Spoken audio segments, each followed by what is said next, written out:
একজন বিগত চেয়ারম্যান কেন বুঝিয়ে দিল না, এডমিশন কেন হ্যান্ডওভার নিল, তার জন্য জবাব চাই, জবাব আশায় মরে চাষা, এই প্রবাদ যেন আজ বাস্তব হয়ে উঠেছে রায়গঞ্জ পৌরসভার বহু কর্মীর জীবনে। মাসের পর মাস পরিশ্রম করেও বেতন না পাওয়ার অভিযোগে টানা কর্মবিরতিতে সামিল হয়েছেন একাংশের কর্মীরা। তাদের দাবি কারো 3 মাস, কারো 4 মাস, আবার কারো 5 থেকে 6 মাস পর্যন্ত বেতন বকেয়া রয়েছে। ফলে সংসার চালানো, সন্তানের পড়াশোনার খরচ, চিকিৎসা এবং দৈনন্দিন প্রয়োজনীয় ব্যয় মেটাতে চরম সমস্যার সম্মুখীন হতে হচ্ছে। কর্মীদের অভিযোগ, বারবার প্রশাসনের দৃষ্টি আকর্ষণ করা হলেও এখনো পর্যন্ত বকেয়া বেতন মেটানোর বিষয়ে কোনো কার্যকর পদক্ষেপ চোখে পড়েনি। নিয়মিত দায়িত্ব পালন করেও সময়মতো পারিশ্রমিক না পাওয়ায় হতাশা ও ক্ষোভ ক্রমশ বাড়ছে কর্মীদের মধ্যে। সেই কারণেই বাধ্য হয়ে তারা কর্মবিরতির পথ বেছে নিয়েছেন বলে দাবি। ইতিমধ্যেই টানা 5 দিন ধরে চলা কর্মবিরতির প্রভাব পড়তে শুরু করেছে শহরের বিভিন্ন নাগরিক পরিষেবায়। আবর্জনা অপসারণ, নিকাশি ব্যবস্থা ও অন্যান্য পৌর পরিষেবা ব্যাহত হওয়ায় সাধারণ মানুষের দুর্ভোগও বাড়ছে। কর্মীদের বক্তব্য, তারা আন্দোলন করতে চান না, কিন্তু বকেয়া বেতন না পেলে পরিবারের মুখে অন্ন তুলে দেওয়াই কঠিন হয়ে পড়ছে। কর্মীদের হুঁশিয়ারি, দ্রুত বকেয়া বেতন পরিশোধের উদ্যোগ না নেওয়া হলে আগামী দিনে আরও বৃহত্তর আন্দোলনের পথে হাঁটতে বাধ্য হবেন তারা। এখন সকলের নজর প্রশাসনের দিকে। কবে মিটবে বেতন সমস্যা এবং কবে স্বাভাবিক হবে রায়গঞ্জ পৌরসভার পরিষেবা? নাম মুজিবুর রহমান। কতদিন ধরে এখানে কাজ করেন? আমি কাজ অনেক দিন ধরে করছি এখানে। কিসের দাবিতে আজকে এখানে এসেছেন? 28-30 বছর হয়ে গেল কাজ করার, কিন্তু আমাদের কাজ করে রিটার্ন করে দিচ্ছে। আমি এখন নির্মল বাংলা থেকে আসি,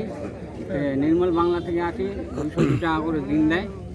আর আমার যে কাজ শেষের পরে যে ওদেরকে একটা বলছিল পেনশন টেনশন দিবে, সেগুলো কিছুই দিতে পারছে না। এবং টাকা পয়সাও যে একটা বকেয়া টাকা দেয় আমাদেরকে, পেনশনও দিচ্ছে না। আর আমি একটা কাজের পিএফ টাকা কাটে রাখছে, সেটাও আমি পাই না আজ অবধি 1 টাকাও। ওটাও তুলতে পারছি না। সবাইকে বলছি, পৌরসভার স্টাফকে যেগুলো আছে সবাইকে বলছি, কেউ আমার কথা অ্যালাউ করে নাই। আমার পিএফটা দয়া করে একটু যেন তুলে দেয়। কি নাম দিদি আপনার? আমার নাম হলো ভুন্ডি বাস্কর। আজকে এখানে আন্দোলন করছেন কেন? কি করবো, বেতন টেতন নাই তো আন্দোলন হবেই।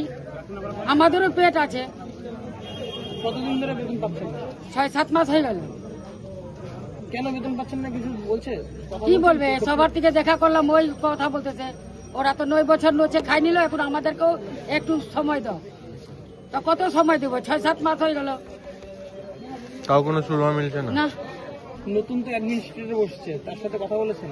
হ্যাঁ বলেছি, আমাদের সব বলছি, সবাইকে বললো একটু আমাদেরকেও সময় দাও। সবাই খালি কত সময় যাচ্ছে, কত সময় দিব? তারিখ বে তারিখ। হ্যাঁ, কিন্তু তাহলে কি সমস্যা কি হবে? এ তো আগে সঞ্জিত বিশ্বাস সব নচ্ছে, তো সবাইকে খাই নিল 5-6 মাস, লাস্টে 1 মাস এ বসলো, তো একে কি বলবো?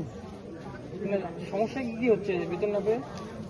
কি বলবো? সংসার চলা যাচ্ছে না, সংসার চলা যাচ্ছে না, অসুখ বিসুখ কিছু করতে অসুখ পারছে না, বিসুখ লাগছে। পড়াশোনা কিছু করতে পারছে না। বাজারে যাচ্ছি তো কেউ সব বাকি দিচ্ছে না, কত কেউ দিবে বাকি?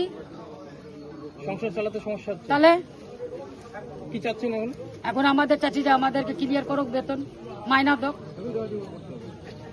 করবে না, না করলে কাজ হবে না। না, স্ট্রাইক তো স্ট্রাইক। একটু বসে বলো, মুনিয়া দিব। রায়গঞ্জ থেকে রামকৃষ্ণ দাসের রিপোর্ট, কুলিক নিউজ।